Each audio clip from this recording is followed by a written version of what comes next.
Imagine waking up to find that new tax rules have quietly shaved thousands off your savings. Across the UK, fresh laws are reshaping how pensions, property, and investments are treated, and most people aren't prepared. From stricter dividend rules to inheritance tax changes that reach into overseas wealth, the money you thought was safe could suddenly be exposed. These aren't distant possibilities, they're already happening. In the next few minutes, we'll uncover 10 laws that could wipe out years of hard work unless you know how to shield your savings from the shifting financial landscape. Number 1. Capital Gains Tax, CGT rate hikes. Capital gains tax is one of those charges that many savers overlook until the bill arrives. From 30 October 2024, the UK raised CGT rates on most asset disposals, with gains on investments like shares, funds, and certain property now taxed at 18% or 24%, depending on income level. For carried interest, the rate increases further to 32% from April 2025. What this means is simple. If you sell assets held outside of an ISR or pension, you are now handing over a bigger slice of profit to the taxman. For ordinary investors, this change can turn what looked like a healthy return into a figure that feels far less rewarding once tax is deducted. The real sting is that this shift lands hardest on people who thought they were playing safe by holding long-term investments. Someone cashing in shares to fund a house deposit or cover retirement expenses could suddenly see thousands vanish in tax. While the government frames this move as fairer distribution, for savers it highlights a growing risk. Relying on unsheltered investments exposes you to constant policy changes. Even small adjustments in rates can ripple into substantial financial losses when compounded across multiple years of gains. Those who have not been tracking allowances or diversifying their tax wrappers may find themselves particularly exposed. Protecting yourself requires being deliberate. Make use of the ISR and SIP shelters that keep gains free of CGT, and consider timing disposals across multiple tax years to spread liabilities. Harvesting losses, selling investments that have dropped, can offset taxable gains elsewhere, reducing the bill legally. Keep detailed records of purchase prices and sale values, since accurate paperwork is your shield if HMRC challenges figures. These careful steps won't erase the new rates, but they can soften the blow and preserve more of your hard-earned savings. Number 2. Dividend allowance slashed to £500. For years, dividends were a tax-friendly way to generate passive income, but the allowance has been reduced to a fraction of its former size. From 6 April 2024, only the first £500 of dividend income is tax-free, a dramatic fall from £2,000 just a few years ago. This applies equally to small private investors holding shares outside tax shelters and to business owners who rely on dividends from their limited companies. Once you cross the £500 threshold, every extra pound is taxed at rates of 8.75%, 33.75%, or 39.35%, depending on your income bracket. For many, this means dividend tax arrives much faster than expected, eating away at profits that once felt secure. The impact stretches beyond casual investors. Company directors who previously paid themselves modest salaries and topped up with dividends now face a steeper tax burden. Someone taking £10,000 in dividends above the allowance could see hundreds of pounds siphoned off each year. Multiply that across several tax years, and the cumulative erosion of savings becomes obvious. For those relying on dividend-paying stocks to build wealth, or landlords receiving dividends via company structures, the cutback turns what was once a reliable income stream into a liability if left unmanaged. The once simple strategy of draw income via dividends no longer delivers the same efficiency. To stay ahead, action is essential. Shifting shares into an ISR keeps all dividends permanently tax-free, no matter the amount. Business owners can reconsider the balance between salary and dividend payments, or explore pension contributions that reduce taxable income while boosting retirement savings. Timing also matters. Deferring or bringing forward dividend payments can align them with other allowances. The message is clear. Without planning, your dividend income could shrink under taxation, but smart structuring ensures more of your earnings remain in your pocket. Number 3. ISA rule updates. The Individual Savings Account, or ISA, remains one of the UK's most valuable shelters against taxation, But recent rule changes introduced both opportunities and risks. From April 2024, investors gained the ability to hold multiple ISAs of the same type, transfer funds partially rather than in full, and even invest in fractional shares. On the surface, these updates give greater flexibility, making it easier to diversify across platforms and products. The minimum age for opening a cash ISA was also aligned at 18, closing off early access routes previously available at 16. These tweaks seem like improvements, yet they come with traps that can cost you dearly if not managed carefully. The challenge lies in the fine print. Opening multiple ISAs of the same type within a single tax year, for example, is only permitted if providers and transfers are recorded correctly. A small slip, such as depositing fresh money into two cash ISAs, could technically breach HMRC rules, putting the tax-free status of the entire account at risk until corrected. Likewise, fractional share offerings create a new grey area where not all providers may handle reporting or transfers smoothly. Even the expanded transfer freedoms require precise paperwork, as incomplete forms or poorly timed moves could see you lose interest, bonuses, or tax protection temporarily. What looks like added freedom actually increases the margin for error. The safest approach is meticulous organization. Keep written transfer instructions from providers and always double-check that contributions are tracked under the annual £20,000 allowance. Confirm with each platform whether they support partial transfers before moving funds, and keep a personal log of where and when money is invested. Flexibility should work for you, not against you, but without careful management, these new rules could quickly erode the very tax benefits ISAs are designed to protect. Number 4. Lifetime ISA 25% exit charge.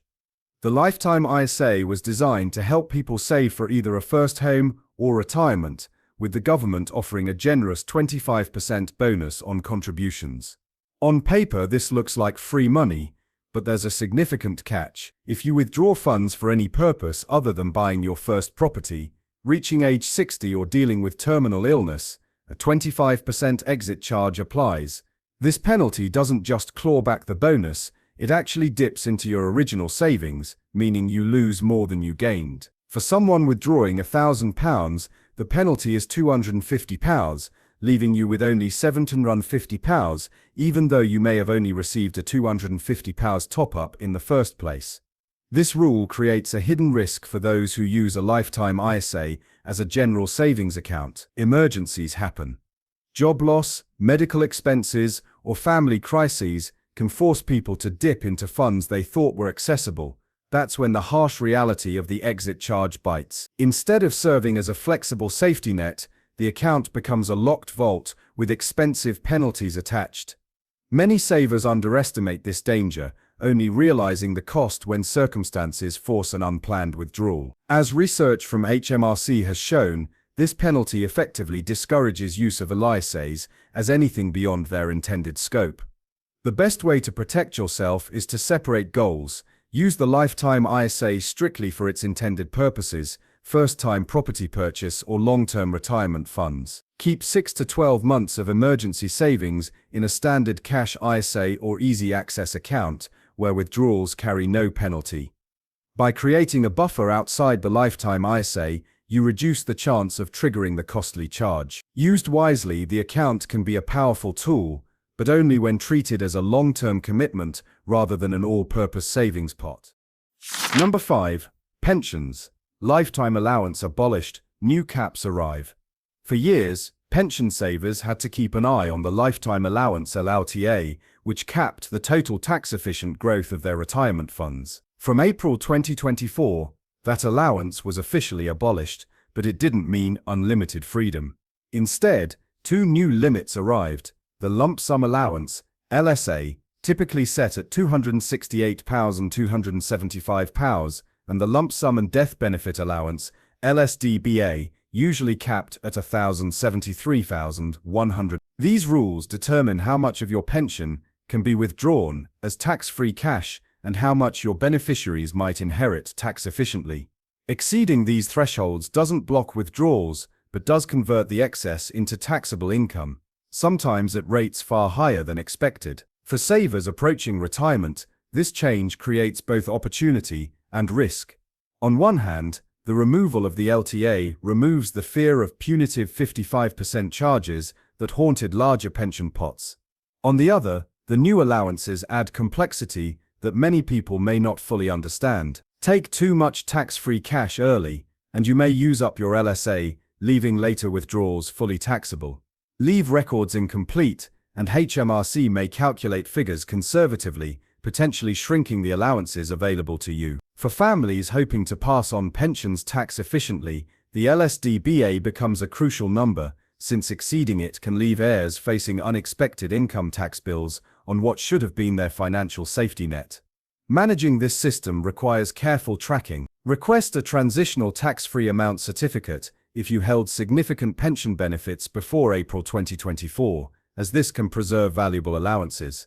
Keep detailed records of all withdrawals, and map out how much remains within your LSA and LSDBA. Consider the timing of pension crystallizations and coordinate with other income streams to avoid pushing yourself into a higher tax band unnecessarily. With pensions now more rule-bound than ever, precise planning is the difference between maximizing benefits and watching savings slip away to the tax system. Number 6. National Insurance. New rates for 2025-26. National insurance contributions shape the take-home pay of millions, and the latest update changes the balance yet again. From 6 April 2025, employees will pay a main rate of 8%, a reduction that sounds like welcome relief. However, employers face an increased burden, with Class 1 contributions rising to 15%, alongside Class 1A and Class 1B rates also set at 15%. On the surface, workers may notice a small boost in their monthly pay packets, but the bigger picture is more complex. These shifts influence wage negotiations, dividend strategies, and the way businesses choose to reward their staff. The risk lies in how people interpret the change. A lower national insurance bill for employees may tempt some into spending rather than saving, especially at a time when inflation and living costs remain unpredictable. Meanwhile, businesses facing higher employer contributions may reduce investment in staff bonuses, pensions, or dividend distributions. For savers, this means the apparent gain of lower NI could be offset by tighter policies elsewhere in the tax system, such as reduced dividend allowances or higher capital gains tax. When looked at in isolation, the rate cut seems positive, but when viewed as part of a wider package of reforms, it is simply a shift in where the tax burden falls.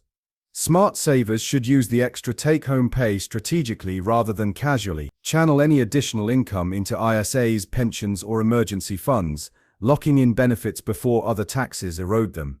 Employees should review salary versus dividend strategies if they own businesses, ensuring they aren't blindsided by rising costs on the corporate side. Businesses, meanwhile, must revisit reward structures to stay competitive without compromising profitability.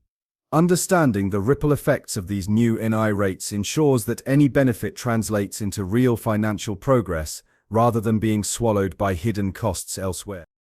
Number 7. Non-dom and long-term resident inheritance tax reforms. From April 2025, the government is reshaping how inheritance tax (IHT) applies to people who have lived in the UK for a long period. Traditionally, non-domiciled residents were only liable on their UK assets, leaving overseas holdings outside HMRC's reach. Under the new reforms, long-term UK residents could see their worldwide assets pulled into the IHT net. For anyone who has built wealth abroad, whether in property, savings, or investments, this shift carries serious consequences. What was once considered safe from UK taxation may now face the standard 40% IHT charge, potentially wiping out wealth that families assumed would pass on intact. The danger here lies in timing.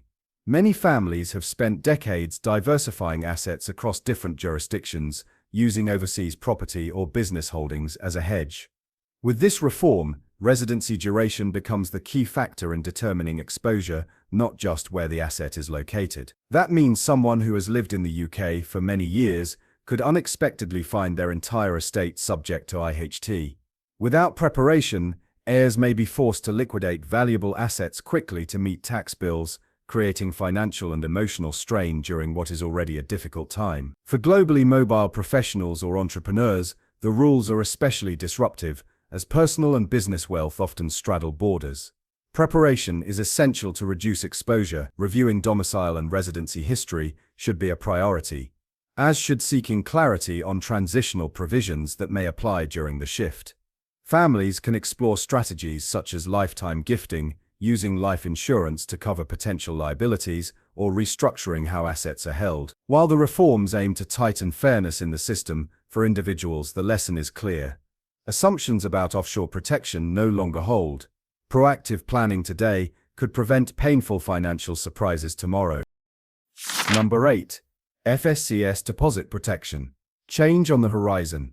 The Financial Services Compensation Scheme, or FSCS, is the safety net that protects your savings if a bank or building society collapses. At present, the guarantee covers up to £85,000 per person per banking license, with temporary protection of up to £1 million in cases such as house sales or inheritances. However, regulators have announced that from 1 December 2025, this protection will rise to £11,000, while the temporary limit will increase to £1.4 million. On paper, this is a major win for savers, but until the new rules take effect, the old limits remain firmly in place. The risk lies in the gap between now and the implementation date. Any cash above £85,000 per institution is currently exposed if a bank fails before December 2025. Many people mistakenly assume that different brands offer separate protection, when in reality, several share the same banking license. A saver with £100,000 split between two brands under one license could find only £85,000 guaranteed, leaving £15,000 vulnerable. The promise of higher protection later may lull savers into complacency, but financial shocks don't wait for new regulations to begin. A single banking failure in this window could erase years of careful saving. The solution is practical diversification. Spread deposits across multiple providers with unique banking licenses, and use NS&I products where government-backed protection offers unlimited security. For temporary high balances, such as during a property transaction, make sure the funds are clearly identifiable to qualify for the enhanced cover. Review all accounts regularly to confirm you are within limits, and don't assume a familiar brand automatically means separate protection. By managing allocations proactively, you can navigate the transition period safely and be well positioned to benefit from the higher thresholds once they finally arrive. Number 9. Bank bail-in and umbrella policy tweaks. Most savers are familiar with deposit protection, but fewer understand how banks themselves are required to absorb losses during financial crises. Under the UK's bail-in regime, updated through policy changes in July 2025, certain types of bank debt can be forcibly written down or converted into equity to stabilize a failing institution. This process prioritizes the survival of the bank over the preservation of investor or creditor wealth. While ordinary deposits are generally protected up to FSCS limits, larger balances or investments in bank-issued bonds fall outside that shield. The result is that everyday savers with significant sums in one place may find themselves unexpectedly exposed if their bank runs into trouble.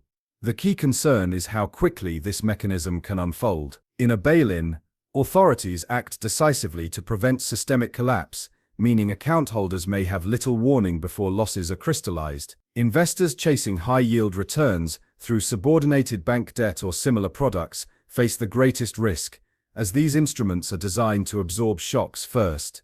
Yet even ordinary depositors can be caught if they hold more than £85,000 under a single license. Number 10. Property. SDLT 1T 17% for certain company buyers. Property remains a cornerstone of many people's wealth, but new rules mean it is not the safe haven it once was. From 31 October 2024, corporate bodies purchasing UK residential property valued at over £500,000 now face a staggering 17% stamp duty land tax, SDLT. This measure targets companies that buy homes either to let or to hold as investment assets, and it represents one of the steepest upfront costs in the housing market. For investors who previously used corporate structures to offset other tax burdens, this new SDLT rate has fundamentally changed the maths. A purchase that once seemed viable can now swallow a huge chunk of capital before rent or value appreciation even begins. The practical impact is far-reaching. Smaller landlords who operate through limited companies are particularly exposed, as the combination of higher SDLT, reduced mortgage interest relief, and stricter tenant protections compresses returns. Cash reserves that could have been used for repairs, upgrades, or additional purchases are instead lost to tax. This not only delays the break-even point for new investments, but also forces many to reconsider whether expansion is financially sustainable. For first-time buyers, the hope is that the measure reduces competition from corporate buyers, but for anyone already investing through a company, the new rate can feel like a penalty on ambition. Caution is essential for anyone considering property investment under a corporate banner. Review whether it is more efficient to hold assets personally, especially for smaller portfolios. Run detailed calculations that account not only for SDLT, but also for ongoing income tax, operating costs, and potential regulatory changes affecting landlords. Some may find that alternative investments, or holding fewer properties more strategically, provide better returns. With such high entry costs, every decision must be data-driven, because the margin for error in property investment has never been slimmer. The rules shaping our financial lives are changing faster than most people realize. From higher capital gains tax rates to the shrinking dividend allowance, from new pension limits to tougher inheritance rules, every one of these laws has the power to erode the value of your savings if you're not paying attention. Even the protection we assume is guaranteed, like the FSCS safety net, has gaps until new limits arrive in 2025. And property investors face yet another uphill battle with soaring stamp duty land tax on company purchases. The pattern is clear. The government is tightening the system, and the cost of being unprepared is rising. But here's the good news. You don't have to be caught off guard. By using IAs and pensions wisely, spreading cash across providers, keeping careful records, and planning withdrawals strategically, you can shield much of your wealth. For families, reviewing estate planning and understanding new inheritance rules can prevent painful surprises later. And for investors, staying informed about bail-in policies, renters reforms, and changing allowances ensures you're always one step ahead of the game. The key is awareness.